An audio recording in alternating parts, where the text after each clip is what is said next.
Israel continues its brutal jenin assault, leaving 12 dead.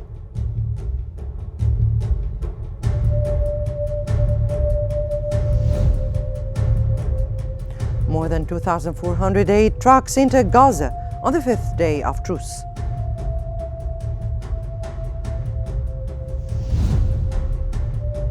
And Egyptian and Somali presidents witnessed the signing of a joint political declaration.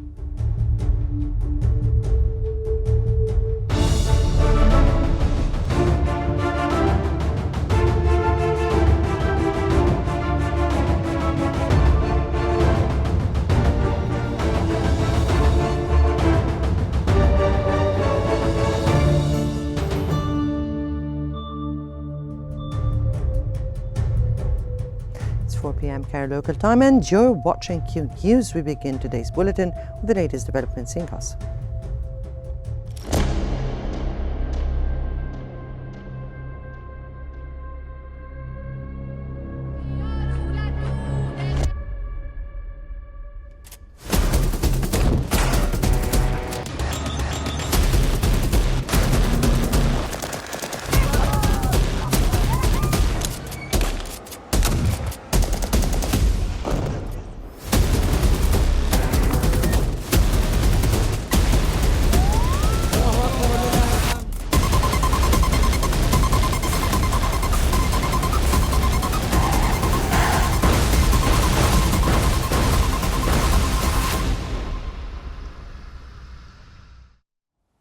Welcome back. The news in detail.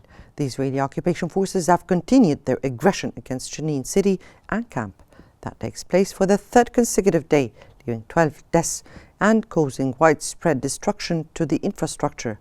That came as residents reported ongoing gunfire and explosions, with at least 4 wounded, following the previous day's death of 10 people. This marked the third major Israeli army incursion into Jenin in less than 2 years.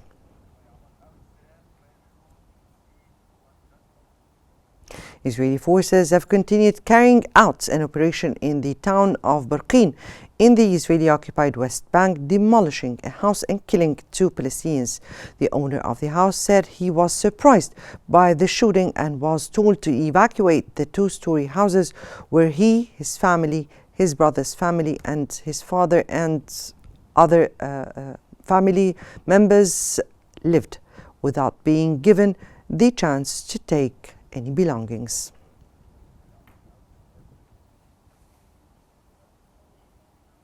Jenin governor has announced that hundreds of residents from Jenin camp in the northern West Bank began evacuating their homes. He added that this followed threats issued by the Israeli occupation forces,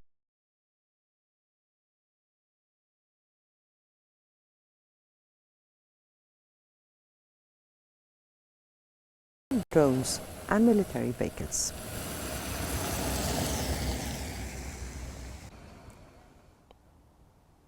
Hamas has announced that displaced individuals would be allowed to return to northern Gaza following the completion of a detainee exchange and Israel's withdrawal from the Al-Rashid coastal road. The statement added that internally displaced pedestrians may return north via Al-Rashid Street without weapons or search, with free movement permitted between northern and southern Gaza. Vehicles will also be allowed to cross after inspections. The statement added that starting the 22nd day of the truce agreement, displaced pedestrians may return via Salahuddin Street without search.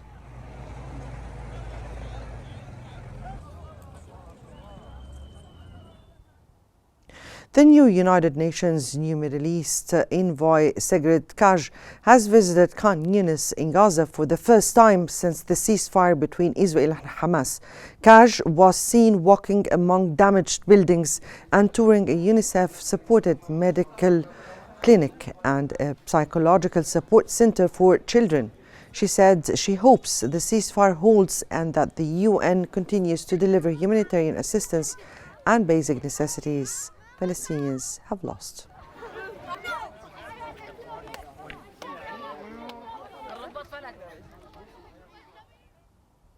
More aid has been seen driving through Rafah on the fifth day of truce. According to United Nations officials, more than 2,408 trucks have entered the Gaza Strip since the truce agreement between Israel and Hamas took effect. Convoys of trucks carrying humanitarian and rolling into Rafah in Gaza's south. The UN previously estimated that around 60% of Gaza's infrastructure has been destroyed, including schools and hospitals. Aid and fuel deliveries were severely restricted during the conflict, prompting international criticism of Israel.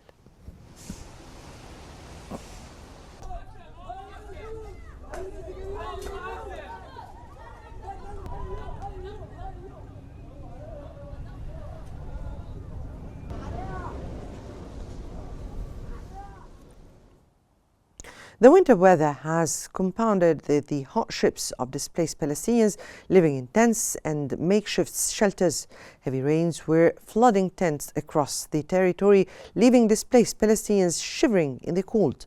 Although ceasefire in Gaza has brought an influx of humanitarian aid and a rare respite from Israeli bombardments to the enclave, it has done little to change the miserable conditions endured by most of its 2 million people who are displaced.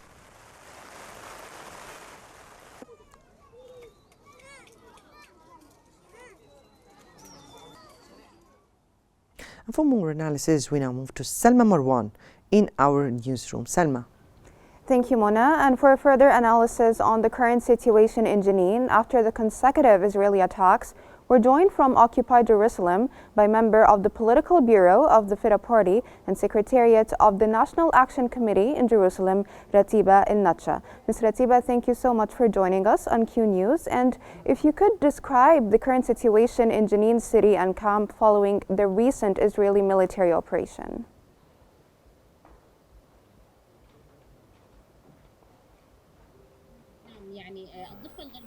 The West Bank is in general is semi-closed since yesterday of more than 18 military barriers in stops, and the biggest incursion in Jenin cities and its districts and villages. Jenin was stormed by demolishing the street infrastructure and homes and pushing the citizens to go out of the refugee tent after the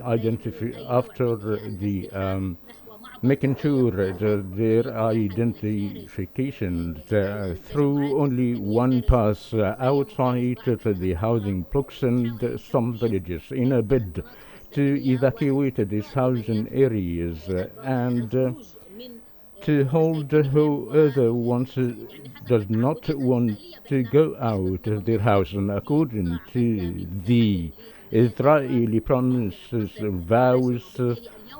Therefore, today we are witnessing in a great state of displaced Palestinian and civilians outside Jenin in a step to evacuate the government out of the civilian housing. Now, Ms. Ratiba, reference to the Israeli occupation forces ordering residents in Jenin camp to evacuate and the displacement issue you brought up. What are the immediate humanitarian needs of the displaced residents of Jenin, and what are the long-term consequences of this operation for the Palestinian people in the occupied West Bank?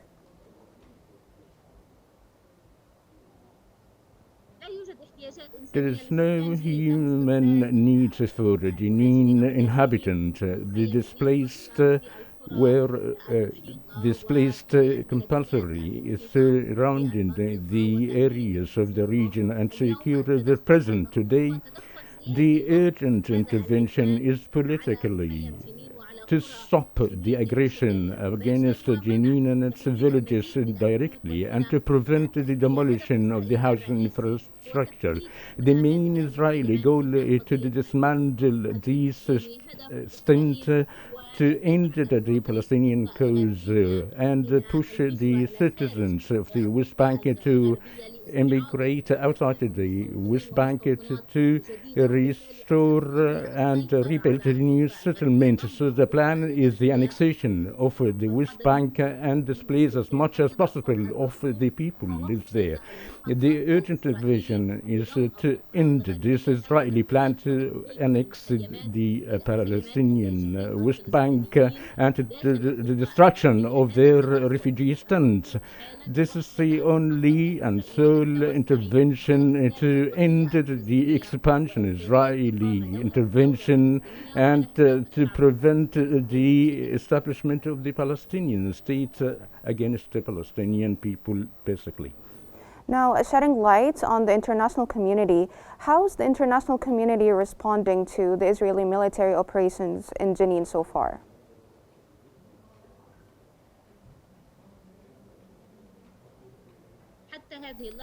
Up till this moment, we never heard any international statement regarding what's happening, with the exception of the representative of the UNRWA stated that the Jenin refugee that isn't appropriate for living, following the destruction of the infrastructure using the military heavy vehicles of the tent for the international community, awaiting that might in a humanitarian crisis take place similar to the Gaza, and then maybe following to start to take actions or condemn this faction without taking any actual actions to prevent the humanitarian catastrophe and the severe violation of the international resolutions of the right of the Palestinian people of self-determination and the establishment of the Palestinian state. Now, matters are also escalating to the healthcare sector in the West Bank as the Israeli occupation forces are also besieging a Palestinian government in Jenin. Can the UN perhaps play a more tangible role in supporting the Palestinian people and facilitating a lasting peace?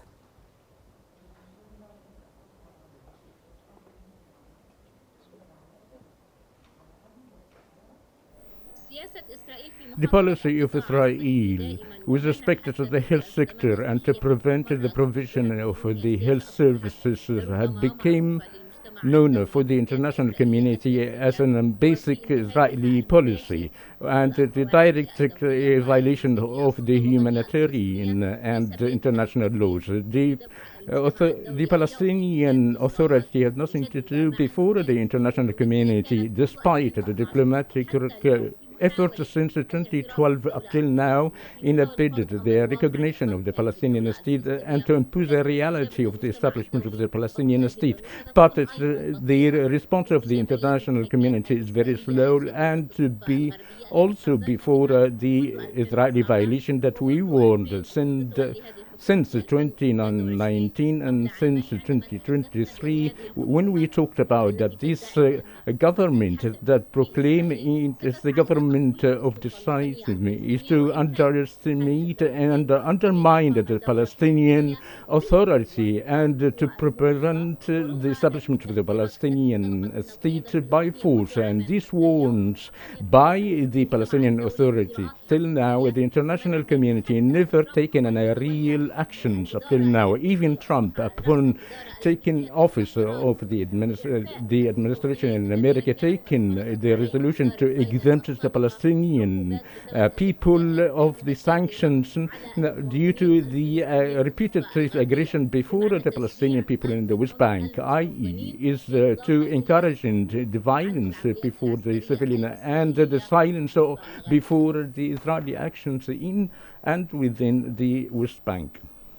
Lastly, Ms. Ratsiba, from your point of view, what role can the international community play in protecting Palestinian civilians and ensuring accountability for grave human rights violations committed by the Israeli occupation?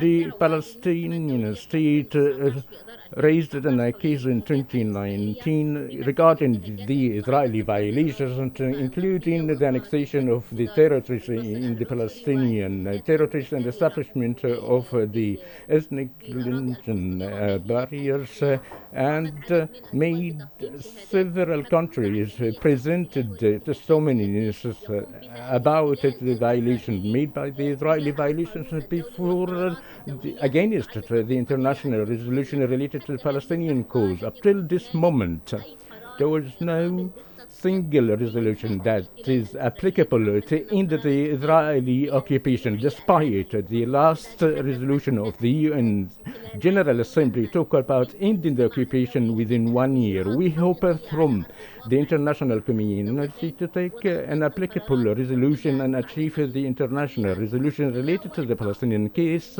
and cause and give the Palestinians the right of the establishment of the Palestinian state and end the occupation within the period decided by the United Nations to end the Israeli occupation. And I think it is the only sole solution and resolution that is can manage to end the aggression of the Israeli forces before the Palestinian territories, and they can and to prevent the annexation by force by Israel. فقط to end the just to end the occupation of the Israeli forces and the establishment of the Palestinian state. That was the member of the Political Bureau of the FIDA Party and Secretariat of the National Action Committee in Jerusalem, Ratiba El-Natsha. Thank you so much for joining us here on Qnews. And now we're going to move back to Mona in the studio. Well, thank you so much, Salma, for the analysis. And we getting back to our bulletin and moving on to Cairo, where Egyptian President Abdel Fattah el-Sisi has received his Somali counterpart Hassan Sheikh Mahmoud earlier today. The meeting had witnessed bilateral talks followed by extensive discussions involving the delegations of the two countries. The joint political declaration was signed to improve relations between Egypt and Somalia to the level of strategic partnership signed by the two presidents, together with a number of memoranda of understanding between the two countries signed by the ministers of foreign affairs of both countries.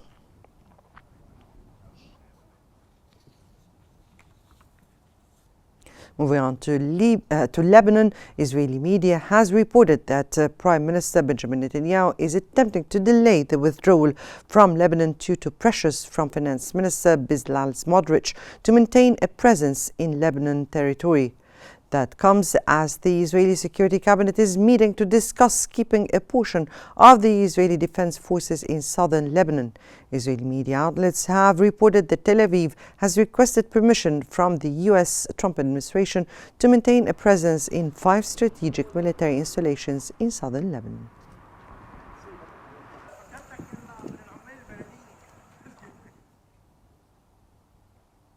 And in Syria, UN High Commissioner for Refugees Filippo Grandi has expressed the organization's readiness to provide all forms of support to Lebanon following the Israeli aggression on southern Lebanon. In a press conference, Grandi revealed that over 450,000 Syrians have returned to their homes during the Lebanese crisis, emphasizing the need for continued support for Syrian refugees.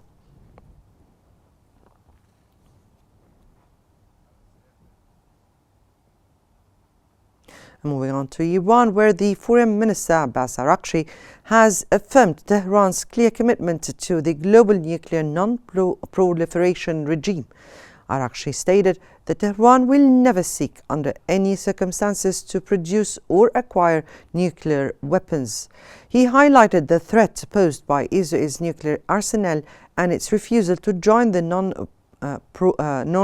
Nuclear Non-Proliferation Treaty, stressing the need to address this issue. His remarks were a response to UN Secretary General Antonio Guterres, who urged Iran earlier to improve relations with regional nations and the US by explicitly declaring it has no intention to develop nuclear weapons.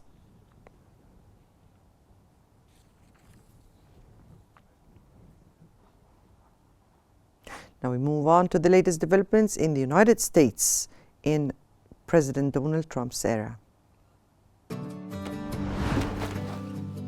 Donald Trump is his name, and he's there to stay.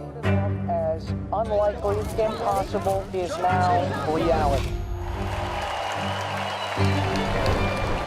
We will make America powerful. We will win, win, win.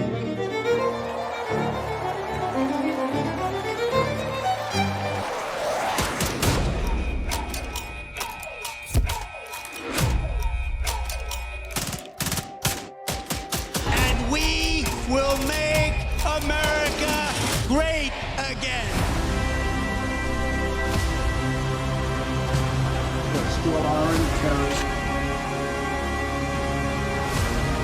We will very quickly make America great again. The U.S. House of Representatives have voted to pass a Republican-led bill requiring the detention of undocumented immigrants accused of specific crimes. The bill, named Laken Riley, rather heads to the White House for the president's signature following Senate approval earlier this week. This marks an early legislative victory for President Donald Trump and congressional Republicans who prioritized the measures in the new Congress. And deport. These people, these criminals that come across. Kremlin spokesperson Dmitry Peskov has stated that Russia is ready for an equitable dialogue with the United States, but has yet to receive any signals from Washington.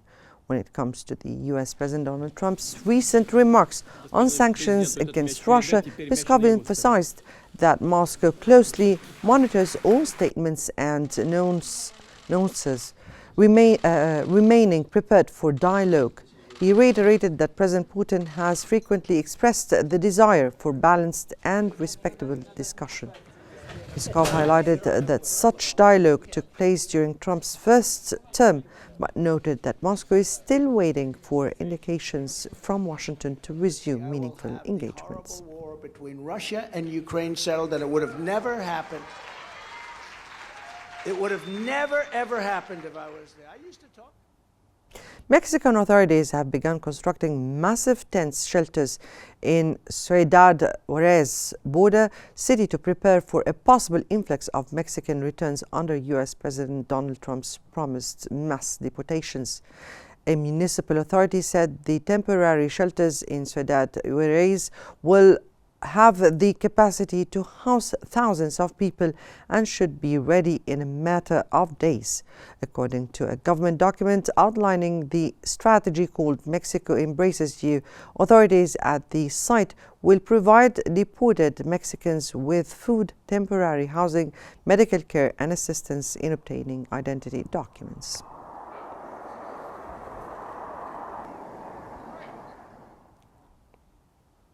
European Union Foreign Policy Chief Kaja Kallas has pushed back against Donald Trump for saying that Europe lagged behind the U.S. in aid for Ukraine. Trump has said Washington contributed more to Ukraine than Europe, but Kallas said Europe was the biggest contributor. Kallas said it was important for that Europe be including whenever talks take place to end the war triggered by Russia's 2022 invasion of Ukraine. Kallas also expressed optimism that the EU would find agreement to keep sanctions on Russia in place before they are due to expire at the end of the month. It's clear that we are strong when we are united, it's also... NATO Secretary General Mark Rutte has said he agrees with United States President Donald Trump that the Arctic is of huge geopolitical importance and NATO needs a holistic strategy to fend off Russia and China. Rutte emphasized that Ukraine needs more weapons to negotiate with Putin from a position of strength. He also urged NATO members to boost defense spending. On military diversity, Rutte stated NATO doesn't influence member states' DEI hiring decisions, which are for individual countries to assess. But if Ukraine would lose this, we are in real big difficulty in the whole of NATO. A new wildfire that broke out north of Los Angeles has rapidly spread to more than 8,000 acres, forcing mandatory evacuation orders for more than 19,000 people. The year's fire grew to more than half the size of the Eaton fire, one of the two monster conflagrations that have ravaged the Los Angeles area. Officials warned people in the Aquatic Lake area of Los Angeles County that they faced immediate threat to life, while much of Southern California remained under a red flag warning for extreme fire risk due to strong dry winds.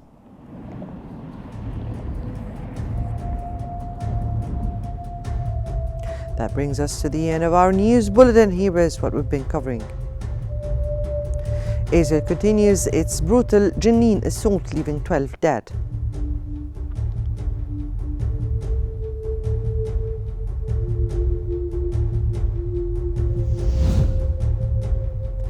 More than 2,400 aid trucks enter Gaza on the 5th day of truce.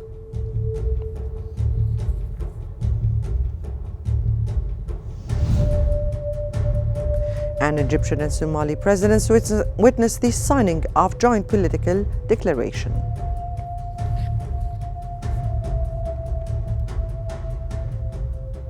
This concludes our news bulletin for the hour. Don't forget to follow Qnews on YouTube, Facebook, X, Instagram, and TikTok at Qnews EGY to stay informed. Many thanks for watching and stay tuned for more updates on Qnews.